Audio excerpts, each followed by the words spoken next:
El Señor esté con todos ustedes. Hermanos, les anuncio el Evangelio de nuestro Señor Jesucristo según San Marcos.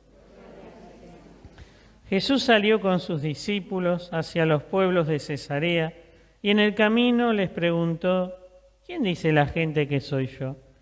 Ellos respondieron: algunos dicen que eres Juan el Bautista, otros Elías y otros alguno de los profetas. Y ustedes, diciéndole a los discípulos: ¿quién dicen que soy yo? Pedro respondió: tú eres el Mesías. Jesús les ordenó que no dijeran nada acerca de él y comenzó a enseñarles que el Hijo del Hombre debía sufrir mucho y ser rechazado por los ancianos, los sumos sacerdotes y los escribas, que debía ser condenado a muerte y resucitar después de 3 días. Y les hablaba de esto con toda claridad. Pedro, llevándolo aparte, comenzó a reprenderlo. Pero Jesús, dándose vuelta y mirando a sus discípulos, lo reprendió diciendo: retírate, ve detrás de mí, Satanás, porque tus pensamientos no son los de Dios, sino los de los hombres. Entonces Jesús, llamando a la gente junto con sus discípulos, dijo: el que quiera venir detrás de mí, que renuncie a sí mismo, que cargue con su cruz y me siga, porque el que quiera salvar su vida la perderá, y el que pierda su vida por mí y por la buena noticia la encontrará. Palabra del Señor.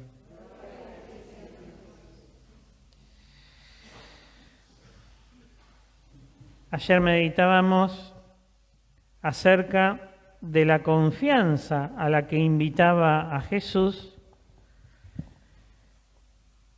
ya que sus discípulos se quedaban en lo externo de lo que desarrollaba su personalidad, los milagros, todas las obras que realizó, sus predicaciones a las multitudes, sus enseñanzas, las personas a las que resucitó, grandes milagros que por supuesto deslumbraban, generaban admiración. Pero cuando el Señor también les compartía que parte de su vida era sufrir, yendo a Jerusalén para salvar al ser humano también en su fragilidad, en sus heridas y sobre todo en su muerte, a Pedro se le cayó la estructura que tenía cerca de Jesús y por eso el Señor lo reprende e invita a seguirlo tomando la cruz. O sea que Jesús nos invita a seguirlo poniendo en sus manos no solo nuestras capacidades, los dones que Él nos ha dado a su servicio y al servicio de los demás, sino también lo que nos cuesta, lo que nos angustia, lo que nos preocupa, porque también el Señor a través de eso derrama su gracia y nos hace instrumentos de su presencia para los demás. Las heridas son espacios de gracia. Lo que nos cuesta son también oportunidades para Dios si lo ponemos en sus manos, porque en ellas aprendemos, nos ubicamos como criaturas débiles y frágiles. Nos ponemos ante Dios como hijos que deben descubrir en la dependencia al Padre el camino de la santidad. Hoy el Papa Francisco, también a la luz del Evangelio, nos decía que, como recién también lo refería, los discípulos se quedaron en la admiración, pero hay que pasar de la admiración a la imitación, imitar a Cristo. El tema es que, podemos decir quizás como iglesia, no llegamos ni siquiera a la admiración. Jesús nos admira, nos deslumbra, y la admiración hay que trabajarla. La admiración hay que trabajarla cada día con la oración. La oración tiene que ser un espacio donde nos admiramos de cómo Dios está presente, nos toma, nos cautiva, nos libera, nos llena de su amor, nos muestra cuál es su voluntad a través de la palabra, nos admira que Dios nos hable a través de su palabra y de muchas maneras. También la admiración de que Dios está en los demás. Esto que también comentaba ayer de la Madre Teresa de Calcuta, que sabía encontrar a Dios en el enfermo, en el moribundo, sabía encontrarlo a Jesús, Jesús que quería ser ayudado, socorrido, alimentado, quería ser ayudado a morir con dignidad, ya que muchos en Calcuta morían en la calle solos. Entonces también está la admiración de un Dios que se hace frágil, que se hace vulnerable para que lo ayudemos. Ahí se despierta la caridad, se activa la capacidad de amar que Dios puso en nosotros ante la fragilidad del otro.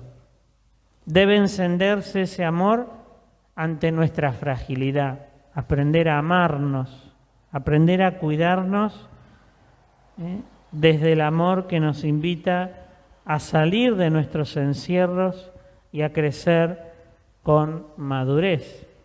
Pero también ese amor debe activarse ante el otro que me necesita, el otro al cual mi presencia va a ser una bendición y no una maldición.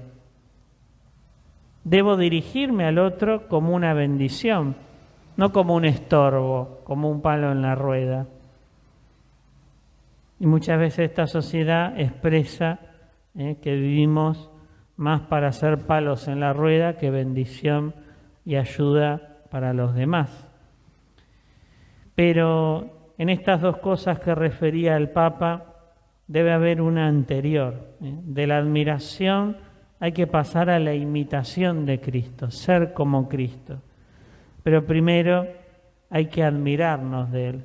Sin la admiración es difícil la imitación. Sin estar motivados por la presencia del Señor, por el Evangelio, va a ser difícil imitarlo. Y esa admiración entonces, nuevamente, en la oración de cada día, tenemos el espacio para adquirirla, para fortalecerla, también en la adoración eucarística, decía el Papa, hoy cerrando el Congreso Internacional Eucarístico en Budapest, lo estaba cerrando el Papa. En la parroquia tenemos capilla de adoración perpetua, pero también qué bueno que cada vez haya más grupos de adoración al Santísimo. El martes 28 retomaremos el grupo de adoración parroquial a la tarde, como lo hacíamos antes, pero bueno, qué bueno que puedan surgir más grupos de adoración a Jesús, adoración para contemplarlo, adoración para experimentar su presencia, adoración para escuchar qué es lo que nos dice en este presente, esa palabra que necesitamos, y adoración, por supuesto, para llenarnos de Él y llevarlo a los demás, llevar a Jesús, llevar el contenido de la presencia de Jesús, no llevar una idea de Jesús, no llevar lo que nosotros pretendemos o pensamos de la fe, llevar realmente a Jesús, porque es el pan que el mundo necesita. Entonces, pongamos en la mano del Señor nuestra cruz. Él sabe cómo llevarla, cómo hacer de ella un espacio de salvación, porque en la cruz de Cristo está la salvación del mundo. Que así sea.